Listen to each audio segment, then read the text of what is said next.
This episode is brought to you by Accenture. When your advertising operations fall out of sync, everything else follows. Spotify and Accenture are working together to reinvent the rhythm of ad sales, using automation, analytics, and smarter workflows to simplify campaign delivery and access better data across the business. The result? Less time spent on operations, more time connecting brands with the moments and fandoms that matter most. Learn more at accenture.com/Spotify. Here's your report. Oh, thanks, Jane. I wish I could hire someone just like you. Try LinkedIn Hiring Pro. It's more than a job board. It's like the recruiter you always wished you had. Hiring Pro uses real-time insights to match your role to LinkedIn's unique network of professionals and delivers a short list of best fit candidates. You'll spend less time sorting applicants and more time talking to the right people. Let's do it. You're irreplaceable, Jane, but another you would be great. Hire right the first time. Post your job for free on LinkedIn today at linkedin.com/quality.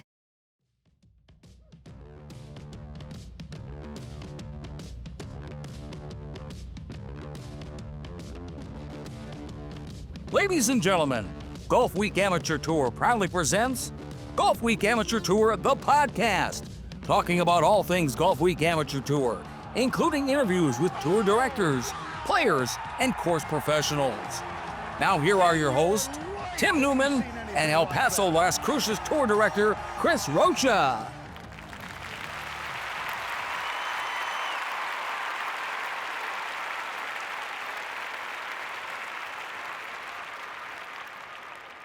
Welcome back, bud.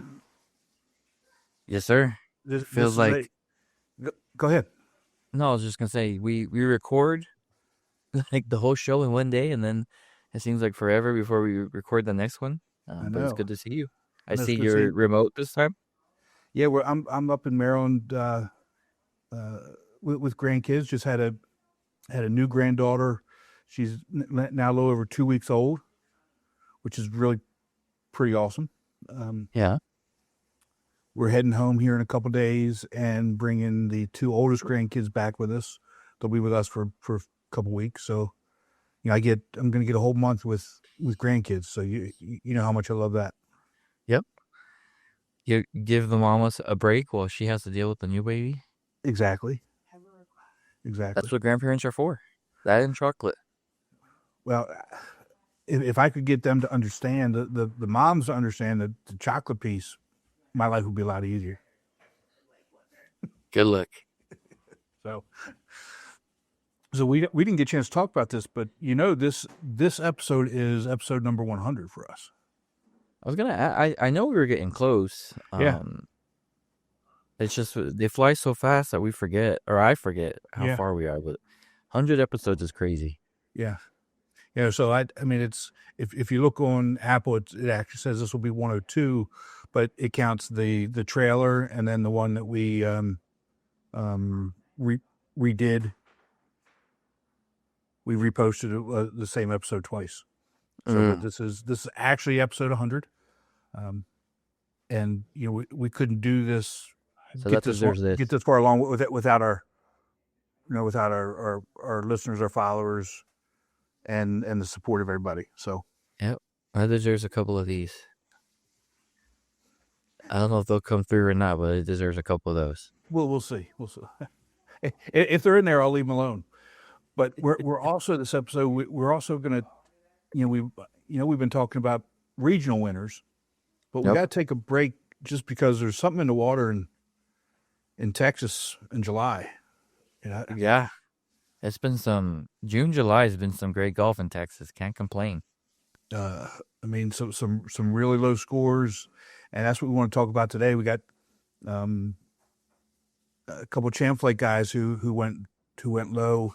One on we'll call it a day and a half event, and then you had one in your event that went pretty low as well. So we're going to talk to them. Yeah, I mean, it's just fitting, You brought up the 100th event. We have two guys from the best state in the country. Texas goes big, and apparently we did in golf as well. You want to see? Hold on. I got somebody who wants to see. This is Teddy. Say hi, Teddy. What's up, Teddy? Say hi.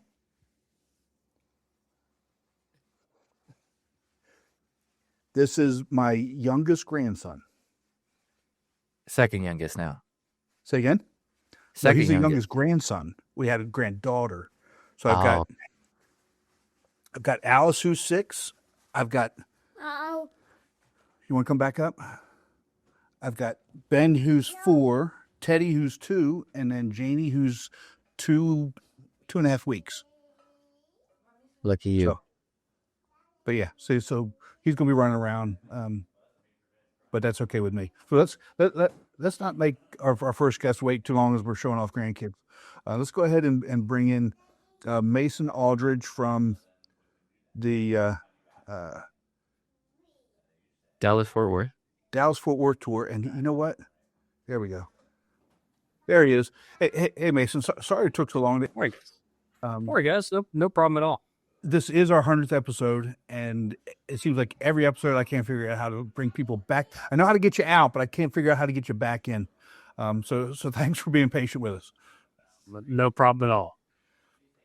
So you're from the Dallas Tour, and you guys sell out every event. Yeah, we have a pretty large presence in the DFW Metroplex, and we do play some really, really fun courses week to week. So there's a lot of eyes and a lot of attention that go on the DFW Tour. Mm-hmm. And being in the champ flight, I'm sure there's plenty of stiff competition week in, week out. Absolutely. I think we pretty much suit up about 20 to 30 champ flighters, which is, I took a quick look around on the other tours on Golfweek, and that's pretty packed. Yeah, it is. It is. You know, when you look at the tours across the country, I'm glad you brought that up. You know, the tours that have good solid champ flight tours are some of our biggest tours, and you know, the more champ flight guys, just like it doesn't really matter champ flight or whatever flight, the more guys that you have in that flight competing, the better the competition is. Right. Agree. So, but you had a really good weekend a couple weeks ago. That's why we wanted to have you on. And that, in the intro, I said we'll call it a day and a half event because it should have been a 2-day event. It was combo with North Louisiana. Y'all had like almost 200 people. That's amazing. Yeah, I think we ended up having around I want to say it was 198 or something like that. Yeah. But yeah, it was a packed house for that tournament. Yeah, double shotgun event. And we say, just so everybody understands, double shotgun means they had a morning wave and then they had an afternoon wave. You know, for 2 days. I think the only tours that have done that, we did it for regionals, and yep. I know Lyle has done it in Virginia Beach on a number of occasions, and Dallas is the only other tour that does it. So those are long days for tour directors, but the players love it because the skin spot must have been huge. Yeah, it was large. Unfortunately, I didn't get any of the super skins because you had to hit one really, really good shot and hope that nobody else does. But we did actually have 2 super skins go out, one on the first day and one on the second, worth around $3,100. How about that? Yeah, it was a very expensive golf shot that those 2 guys made. That's awesome. At $3,100, that's great. But let's talk about you for a second. Over the, it was rain shortened, which kind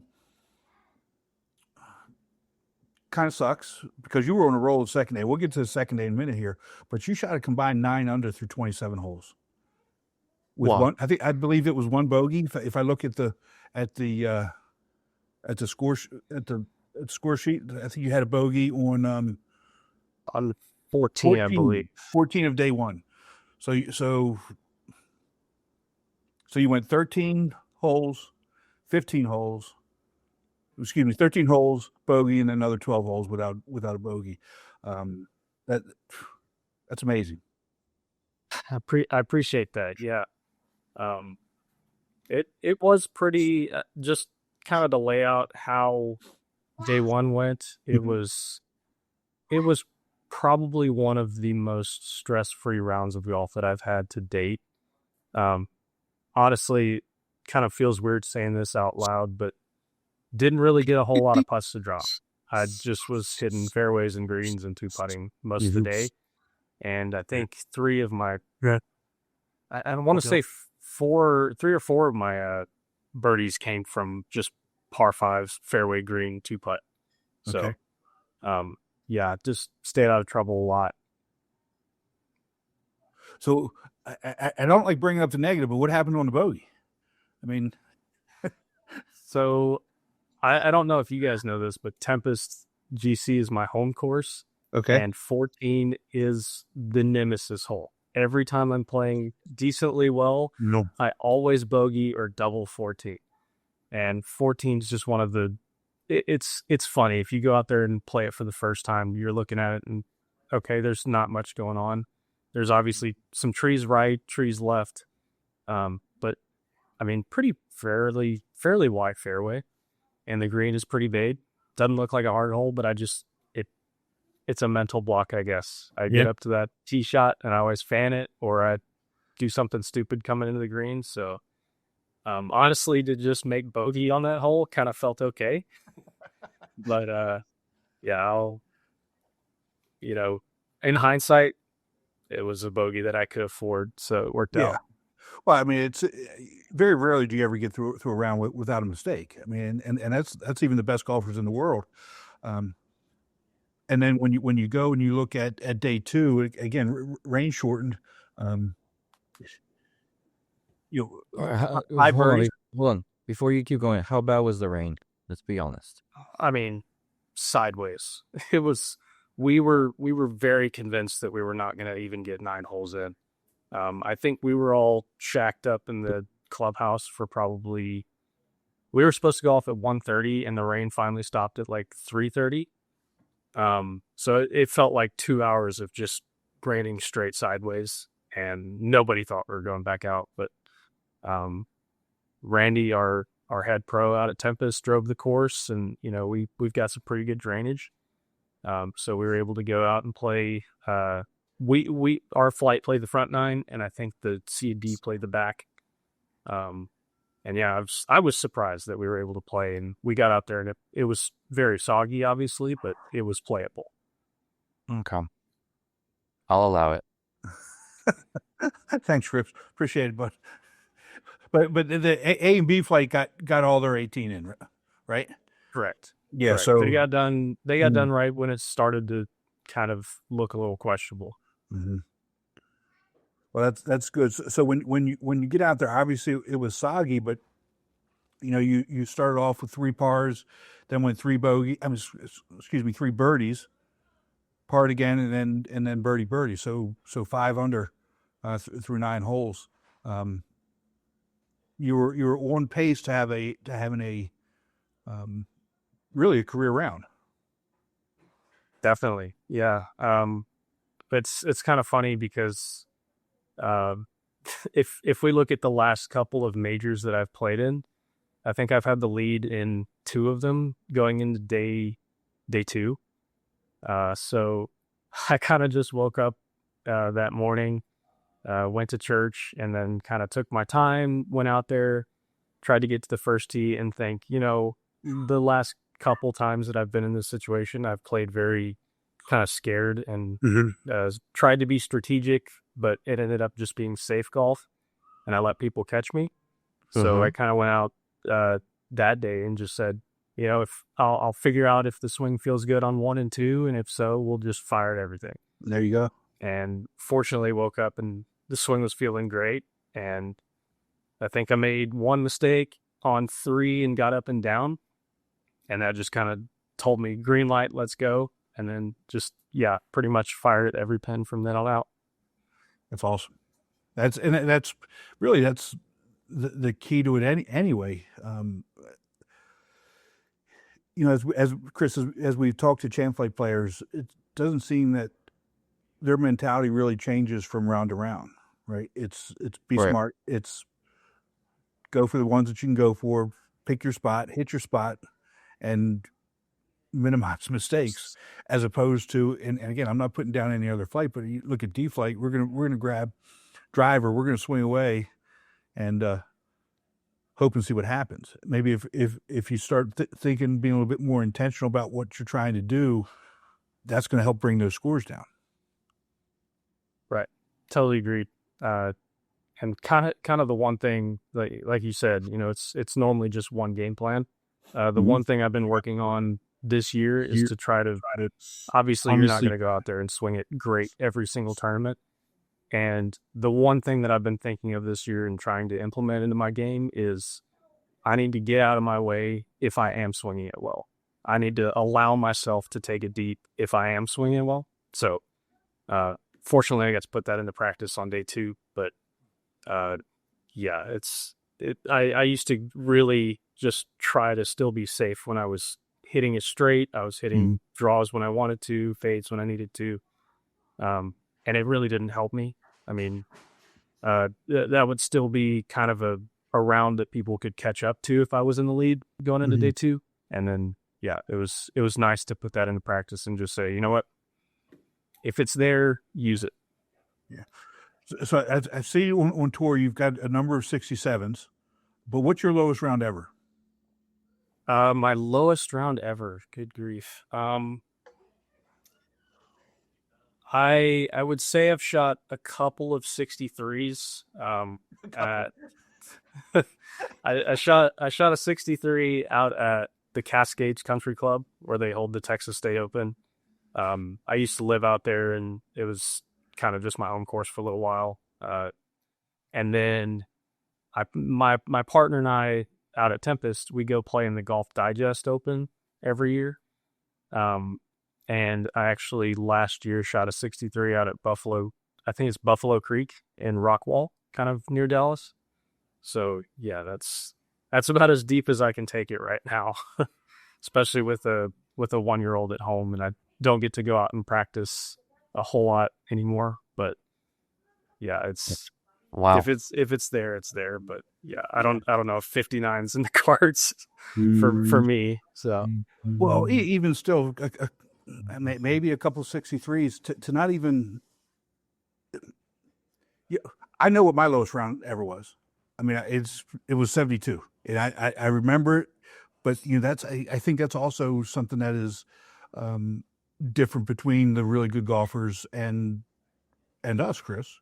We know what our low round was. We know everything about it.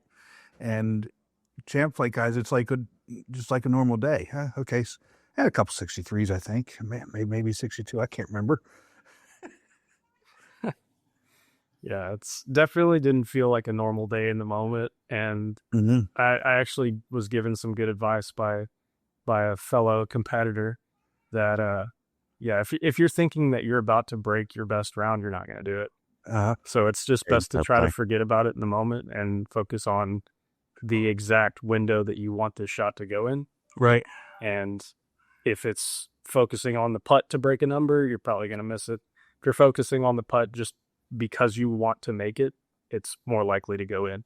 So it's more of a mental battle than it is, or than I previously thought before that advice. Have you ever tried to do like U.S. Open qualifiers, things of that nature?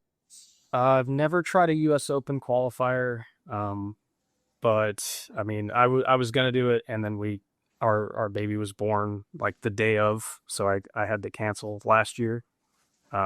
But I've tried, Dallas Amateur, I've tried the Texas Amateur, Texas Mid-Am, and then this actually next week is the Texas State Open, and I'll be competing in that for the second time in a row. So that's exciting. Well, but no U.S. Open or anything like that. I don't know if I'm quite there yet. Oh, you're selling yourself short, Mason, and that's this is one of the things that I do is if we tell ourselves that's who we become, right? And that's part. I mean, you shot a couple 63s, you can't even remember them. You're good enough. Give it a shot. What's the worst thing that's going to happen? You'll shoot 150. I mean, so Fair what? Enough. So what? Right? 150 is the same prize as missing the cut by one. Exactly. So. Exactly. So give it a shot. What's your favorite course that you played on tour? That I've played on tour. It's I'm biased, so I want to say Tempest. But I think a couple of years ago we played down at Barton Creek for one of our majors. Okay. And that place is incredible. that was definitely one of the most fun golf tournaments that I've ever been a part of. Just 2 days of living on a resort and playing some of the most creative golf courses you've ever seen. So that place is amazing.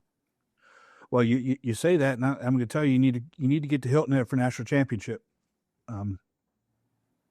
That's I was actually down there a couple of months ago for a family vacation, and I can't remember exactly which courses that the national championship plays, but we played Atlantic Dunes while we were down there. Oh, that's a good course. Mm-hmm. That was a surreal experience. Yeah, we do. There's with senior regional plays Atlantic Dunes, where Golfweek played Harbortown, and I know we played Atlantic Dunes in national championship a few times, but I think I can't. You know what? And I don't have them pulled up yet, but the courses that Champ Flight's playing this year for national championship, there's going to be some low scores. Real low scores. I have it right here. Golden Bear Friday, Arthur Hills, Palmetto Dunes Saturday, and then Robert Trent Jones Sunday. Yep, there's going to be some low scores. So, well, Mason, thank you so much for spending some time with us. I'm glad we didn't hear any boss man come in. You made it through. Look around. Yeah, again, I think I kept the computer volume down just low enough to be able to still hear you guys, and then no one else hear that I'm maybe or maybe not working. So have you done this before with other things? I don't know. I don't know what you're talking about. Never. No idea what you're talking about. All right, buddy. You take care of yourself, and again, thanks for joining us, and good luck the rest of the year, and we'll see you in Hilton Head. All right. Thank you so much. Right. Thanks for having me on. Let's take a break from the show to hear about Srixon's ZX Mark II drivers. ZX Mark II drivers are for major players, major winners, major power. All new ZX Mark II drivers, only from Srixon. Hey, Tim, so Mason, it seems like a cool cat being able to do an interview, while he's working. I know I wouldn't be able to do that, but amazing round to be able to go out there 9 under. I'm curious. I mean, I think he's also as well curious how low he could have actually gone. Yeah. Within the 2 days, if he was feeling that good. Yeah, especially with the rain they had the second day. Obviously, it was soft and wet, but I mean, if the greens were really that receptive, I mean, he just right. So 5 under. Let's just say he did another 4, so 9 under. I mean, he could have had a 63 easy. Yeah, I mean, any golfer knows when it's been raining either overnight or that morning, or even throughout the day when it starts raining, you can start attacking more pins. And those guys, everybody uses a rangefinder, but those guys use the rangefinder to the decimal, and they can actually go for these pins and hit it close. So, man, I wish they wouldn't have had to cancel half the holes, but it is what it is. It is what it is. But yeah, I mean, it's, I joke a little bit about, he said, I don't know, maybe I've had a couple 63s. I don't know. Can't remember. I remember a number of years ago, Jen and I were in Phoenix doing golf school with our friend, the golf pro. And one of my students who was playing college golf at the time asked me to ask my friend a question. He said, what does it take to be elite and on tour? And I asked the pro that, and he said, go back and ask the kid how many times he's broken par. If he can tell you how many times he's broken par, he doesn't have it. Because that's all they're focused on. That's all they're focused on. Mm-hmm. And this guy who his name's Terry Hales, I probably played 100 rounds with him. I'd never seen him be over par. He took Jen's clubs one time, and we played at TPC, the stadium course. And I told you we play as far back as, to the end of the tee box. He took Jen's junior clubs and made par on a par 5. Tell him how big he is. and he's 6'3", 6'4". Jeez. Okay, so when it's like using toothpicks at a barbecue. And he says that he doesn't have it. Yeah. Okay, so I mean that's I don't want to get too far in the woods because we've got a really good guest coming up that you didn't even tell me about, and I'm mad at you for it. So I'm gonna let you introduce him, and you better tell everything about him because he deserves all the kudos, all the credit, and we've got to highlight this way more. I'm shaking my finger at you. Yeah, I know. Sorry. Well, he does come from my tour, and like we did mention before, 64 at the last event, which is one of our lowest ones on tour. I mean, that's next to HB Kim status right there. But the crazy thing is he's still in high school. So let's bring him in, Mr. Isaiah Silva. What's up, Isaiah? Oh, gosh. How's it going, guys? Awesome. Isaiah, I apologize for him. I mean, I can only do so much. I do a great job. Leave me alone. I can't tell you how impressed I am just hearing the little bit that I've heard. First, okay, Chris had somebody shoot 64. Okay, that's great. But let's give you the credit that you truly deserve. Just so everybody understands, this is not a knock on anybody anywhere. Your first Golf Week tournament round was April 17th of 2021. You were in the D flight and you shot 105. Okay? Yes, sir. Yep.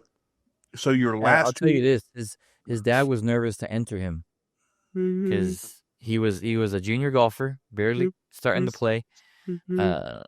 This kid's an all athlete: football, basketball, golf. What else? So now I'll start to come out. So you play football and basketball too? Yes, sir. Oh my goodness gracious! And you're a state champion golfer. Yes, sir. 17 years old. Chris, yes, sir. We've talked about this. I don't know how many times. We need to get more young golfers involved, and we need to get more. We need to get more young people involved in golf to begin with across the board, not just here on the tour, but across the board. And being able to highlight somebody like Isaiah like this is incredible. Isaiah, you deserve all the credit in the world, buddy. Thank you. That's amazing. Thank you. So tell us about, is 64 your lowest round ever? I my guess probably not at this stage. 64 is, but 7 under isn't. Okay. Yeah. So it was a par 71. It was a par 71. Okay. So. Wow. Yeah. So talk about this your round at the Lone Star Golf Club. I just actually I my first Golf Week win was at Lone Star, and I was in the D flight. And whenever I had won, my dad had also won there at the same time. How about that? And so like leading up to it, we're just like, we both really wanted to win again there. And so like in the morning, I just hit a couple balls. I was just hoping to make a couple birdies. The first hole, I kind of pulled my drive a little bit, and then I hit it to about maybe 5 feet and made a putt. The next hole, it was a par 5. I birdied it. I had like a 3-footer. So it was just, it felt like a routine. It felt like it wasn't forced. It was just, to start off the day good, it goes a long way. It makes it really easier to go low. So obviously it really does. So that day you had 1, 2, 3, 4, 5, 6. You had eight birdies, one bogey. I mean, one bogey. And Chris, it's just like we talked about with Mason. Everybody is going to have a hole. Even the best golfers in the world are going to have that. Even if you have one hole, I mean, it's still that's a really good round. Thank you. Yeah, and he went up against another young high schooler, that's going to go play college golf next year, who also went under 3 under. So, I mean, it was a competition for most of the day until Isaiah kind of ran with it in the back nine. But yeah, man, I mean, you had that, then your event before up there in your neck of the woods, you shot 75, second lowest that day. Having rounds like that and then going into Lone Star, you change your game a little bit or kind of just stay the same routine? So like at Coachity, I struggled a little bit, and just leading up to Lone Star, I was actually just hitting the ball good. I was playing good. Funny thing, I had actually told my brother one of the days I was in Socorro playing on hole 10, and I forgot what I did. I think I almost like holed out or something, and I had texted him. I was like, dude, I'm hitting the ball too good. Something's just gonna happen. I'm either gonna shoot the course record or I'm gonna make a hole in one, I told him. And so like a week after that, I was on hole 10 again, and I had like 70 yards, and I almost dunked it. I hit like right next to the flag, and it hit the pin. And then I had like rounds where I just putted terrible, and I was still 3 or 4 under. So it was like leading up to it, I was playing good. I felt confident, and I was making a lot of birdies. Yeah, it just like whenever I started like that, like it just it felt good. It felt good to do that in a tournament, especially. Well, you're doing great. Talk about your lead up into being a state champion and how that kind of came through for you. So this past year was my junior year, and my 8th grade year, my freshman year, and my sophomore year, I've been all state, all three of those years. And so I didn't know that. Yeah, so my 8th grade year, we played at Canyon Club in Albuquerque, and it's a tough course. It was playing tough. The greens get fast. The rough is thick, and I can't remember what I shot the first day. It was like maybe 86 or something. And after that day, me and my dad kind of just had a talk, and it was just like kind of opened up my mindset a little bit. And the next day, I shot 77, and that was the low round of the day, actually. The course was playing pretty tough, and I was able to get all state honors, and that was just like it opened up my mind into like I know how I could play. And I was in 8th grade. I was still a young kid. And so my freshman year, we actually hosted state here in Socorro, and the first day, after the first day, I was in second, but I was losing by 2 shots. And the second day, I like by like hole 5 or hole 4, it was already tied up, and I just made a couple of mistakes. And by hole 18, I was down 2, and I took out my driver and I hit it into the water, and I ended up making a double bogey. So I got 4th place, I think, my freshman year. And so my sophomore year, we had state in Farmington, and leading up to that, I was actually playing pretty good. But man, the course conditions in Farmington, it was a good one. It was tough, and I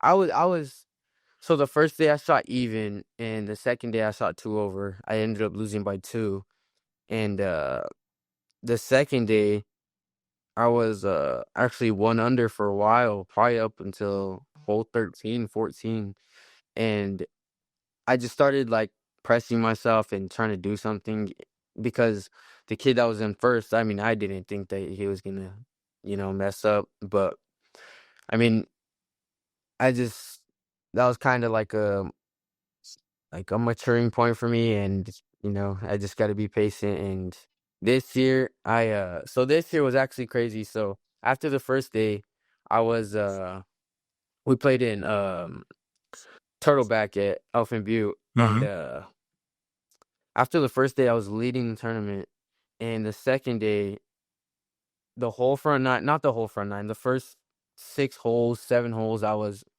cruising. I was 1 under. And so I made a couple mistakes coming in, and then we got to hole 11. It was a par 3, and I bogeyed it. And so I bogeyed it, and I was like, okay, whatever. I'm just going to shake it off. And there was like the kid in my group, he had birdied like 4 of his last 5 holes. He was getting like pretty hot. And so I bogeyed that, and I was like, okay, I just need to, relax or whatever. And I was not hitting the ball like good at all. I was hitting it everywhere, and it's hard to do that whenever you're playing a course like that. Like, it's not very forgiving. And so on hole 12, it's a par 4, and I hit my driver down the middle. And so I have like, I don't know, maybe 155 yards in, and I go to hit a 9-iron, and it was pretty close to sinking the ball. I mean, I pushed it like right at the green, and I go up to the ball, and it's like on this bush, and instead of taking an unplayable, or actually it was hazard. So instead of taking a drop, I tried hitting the ball, and I went to hit the ball, and my club just took out the bush, and my ball just stayed there. And so I was like, man, like I took a second. I mean, so I chipped up, and I made a double.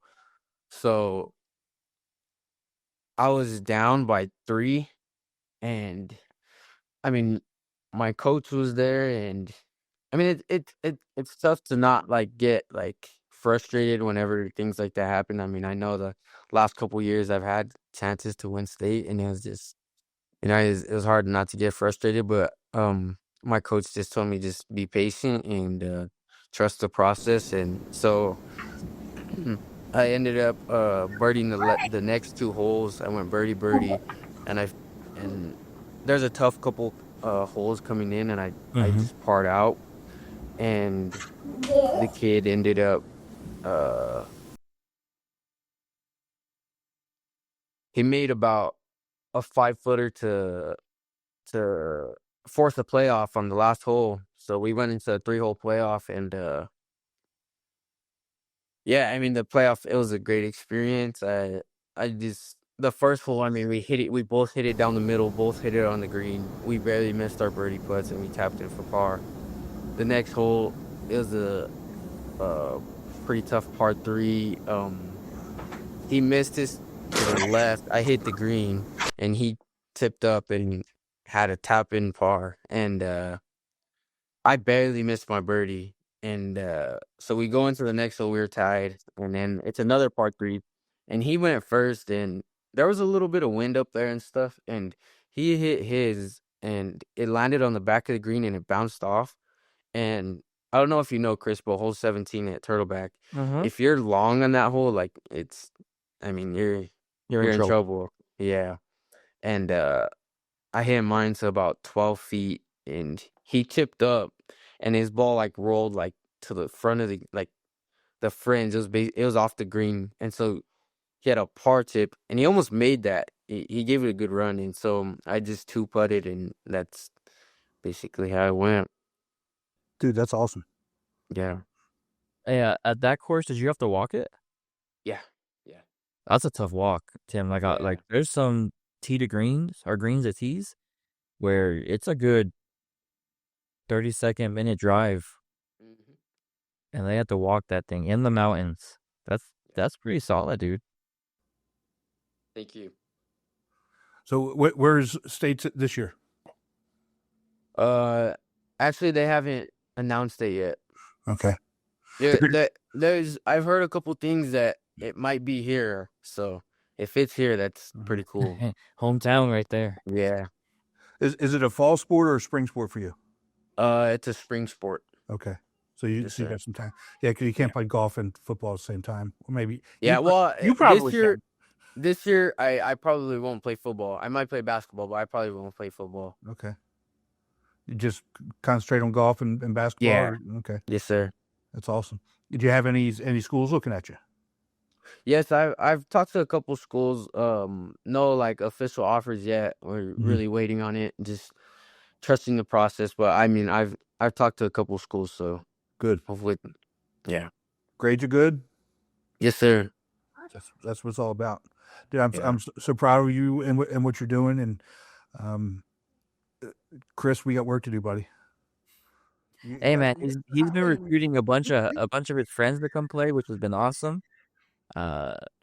Your cousin played at Lone Star, won C flight, and now he's an A flighter because it's his first round. So we'll see how that goes. But I'm telling you, I will do better, Tim. You got to highlight these stars, man, and especially these kids. I need to check with Dennis on this and remind me to do that. He may be the youngest player to shoot that low in tour history. I know Isaiah will be happy to hear that. Mm-hmm. Probably what we need to do is get you out here in national championship in Hilton Head. Tell your dad you got to come, because if you talk about playing against some top quality players, it's the real deal. I don't. This isn't the Joe Jaspers show, but Joe Jaspers, he's getting ready to qualify for the U.S. Senior Open. U.S. Senior Amateur. He's played in the U.S. Senior Open a couple times. There's some good guys out there. HB Kim, he doesn't play with you guys anymore, but he shot 63. 62 lowest round national championship history. So got to get you out here and get you competing against some of these golfers from all over the country. Yeah. Yep. And that, you win that, you take that back to these colleges. They look at what are you waiting on, dude? Yeah. But Isaiah, thank you so much for spending some time with us. I really do appreciate it. Thank you, guys. Wish you the best of luck, and hopefully we'll see you soon. Yeah, thank you, guys. All right, bud. Take care. See you. Let's take a break from the show to hear about Srixon's ZX Mark II irons. A great iron set needs more than good looks. It's got to be fast and got to be pure. But good looks never hurt either. The all-new ZX Mark II irons from Srixon. Tim, I apologize for not giving you his full bio. Isaiah's amazing kid, most respectful kid, probably one of the most respectful kids we got. But we have some kids coming out of El Paso that are going to be dangerous if we can get them out to nationals. We have a kid, Alex Hasso, who's actually playing in Junior Worlds right now in Pinehurst, trying to compete. We have another couple where their daughter's also out there trying to compete at Pinehurst. Trying to get her to come play, but she's a little nervous that she's the only girl out there. But I told her, you're going to come and beat the boys anyway, so it doesn't really matter. Right. Don't show them what's up. So we've had a bunch of kids come through, and it doesn't look like it's going to stop, which is awesome. Dude, that's so good to hear. I mean, Isaiah's going to be a star. Yes. And it's so good to see that. And we also need to make sure Dennis knows about those two that are playing at Junior Worlds, because we need to highlight them, across the country as well. I mean, we can get them on the podcast here, but maybe Golfweek can do something with them and highlight. I mean, it's so important for the sport that we highlight when the juniors are doing really well, because all that's going to do is attract more juniors. Right. And we have to get younger. You and I have talked about that for years. We have to get younger, and we have to start letting others know about them. Yeah, and what I've noticed on my tours, and I'm pretty sure it's across the country, when these kids go from, they'll compete with us in high school, But once they get on a college team, you don't see them for 4 to 6 years. Right. Because maybe in the summer, if they're home visiting and they want to play one event, I know me as a director, if they want to play 1 or 2 events, I'll pay for their membership just to have them out there. Right. But then you don't see them all year because they're training, they're competing for their school, and you try to keep up the best you can, and you hope that their parents, let you know what's going on. But I'm gonna do better to keep everybody, at least on my tour, informed because, we've got RJ, Alex, Isaiah, Hannah out there. I've got a guy, Riley, who plays college golf out there in eastern New Mexico, I believe.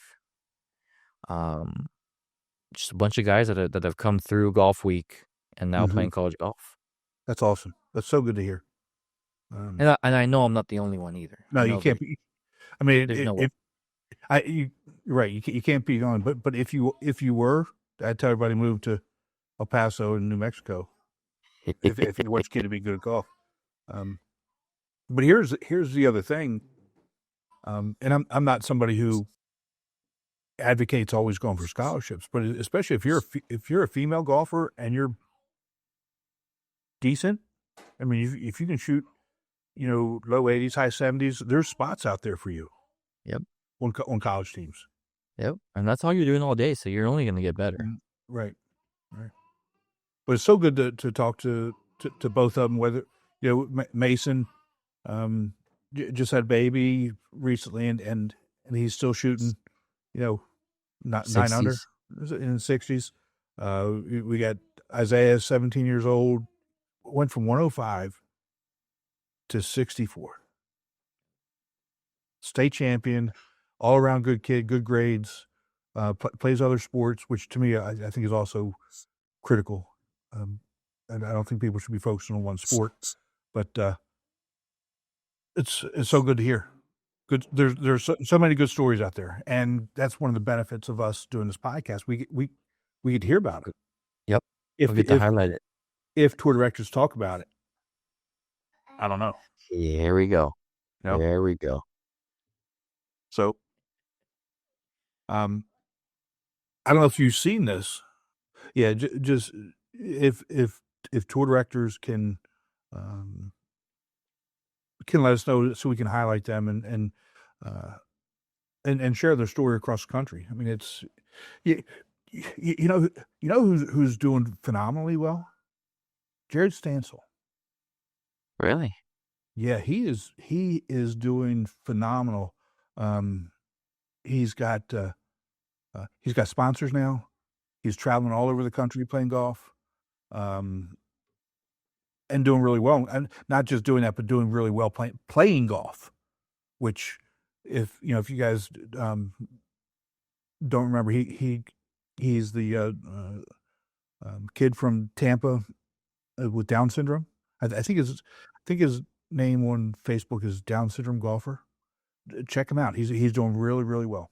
And Olympic we can highlight these. Say again? Special Olympic medalist? Yeah. Love to get him back once and get his take on some of the things that he's been doing as well. But anyway, what else is going on? Nothing much, man. A little break. As we're recording this, it's our 16-year wedding anniversary. So, congratulations!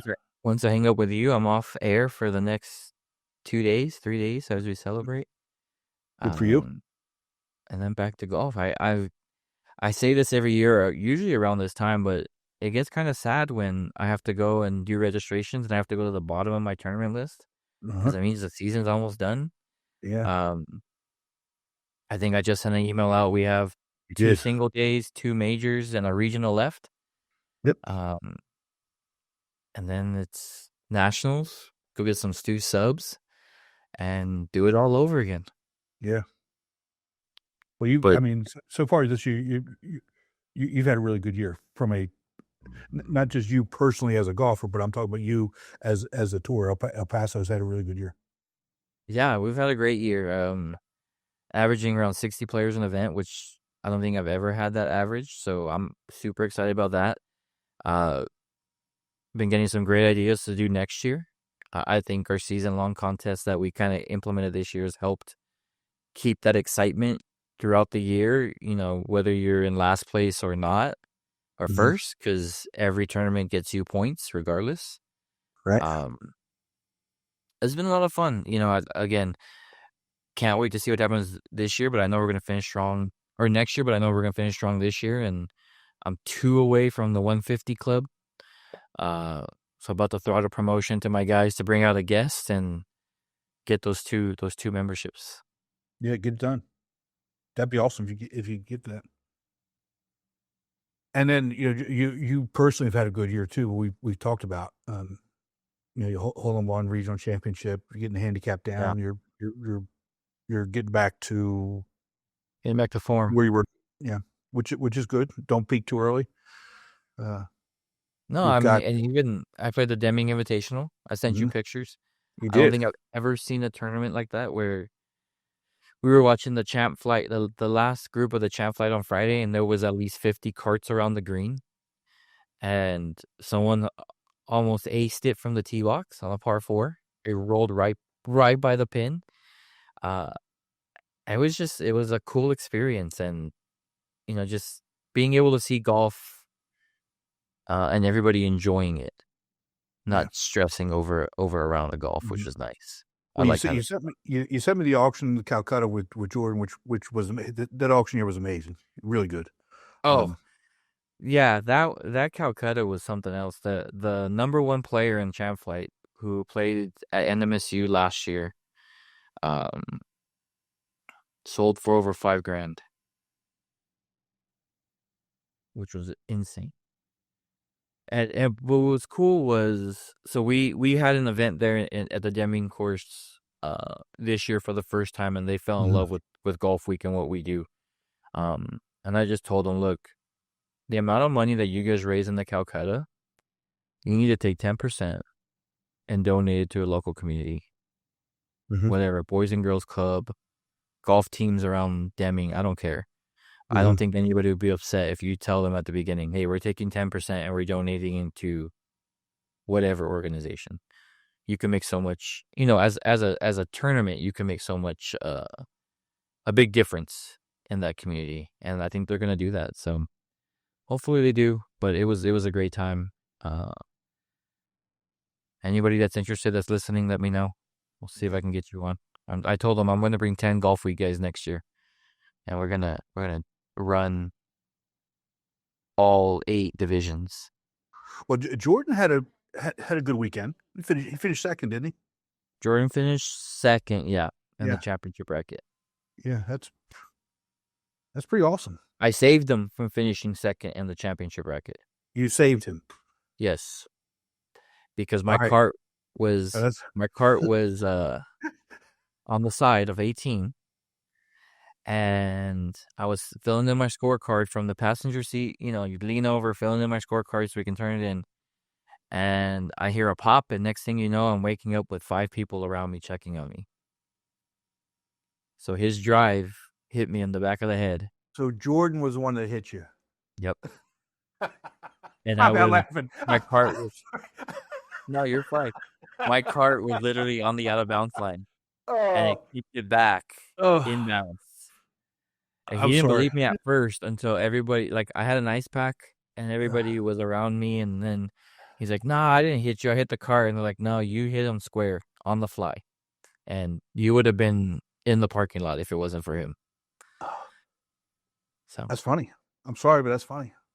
It is what it is. If anybody, it could have been anybody else. Right. It could have been any of the other 4 players or 3 players on that group.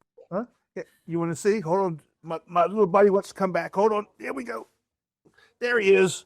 You say hi to Chris? Say hi, Chris. Yeah. Here's my little buddy right here, aren't you? Yeah. Yeah. So, yeah, we're working. No touching. There's no touching right now. I'll let you touch it later, okay? We'll talk about the computer. Yeah. Yeah, I know. Okay. I don't want people thinking, you know. Anyways, but yeah, it was a great time. I already told Dana that her and the kids are going next year. Okay. I know the 4-seater cart to rent, and we're just gonna enjoy 3 days of family time. Good for you.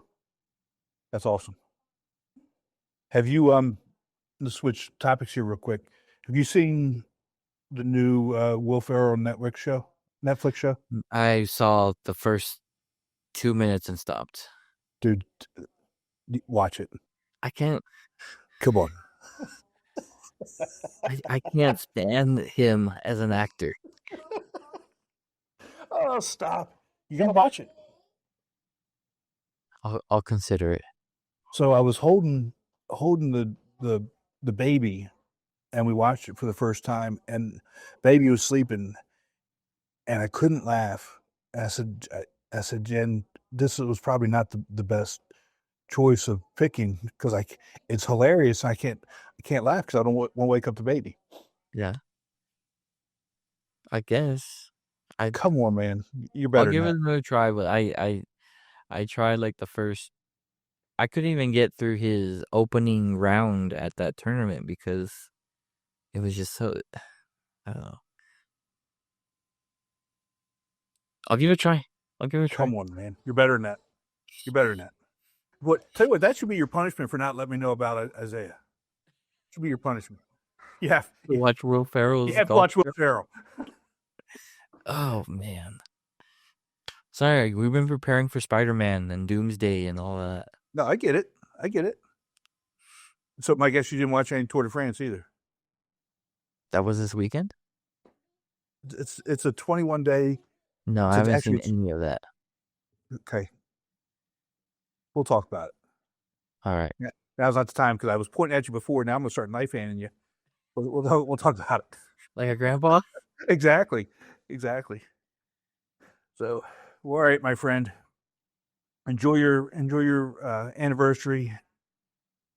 Tell Diana I said congratulations on putting up with you for 16 years. It's longer than that, but officially for 16 years. That's awesome, dude. So happy for both of you. Thank you. All right, brother.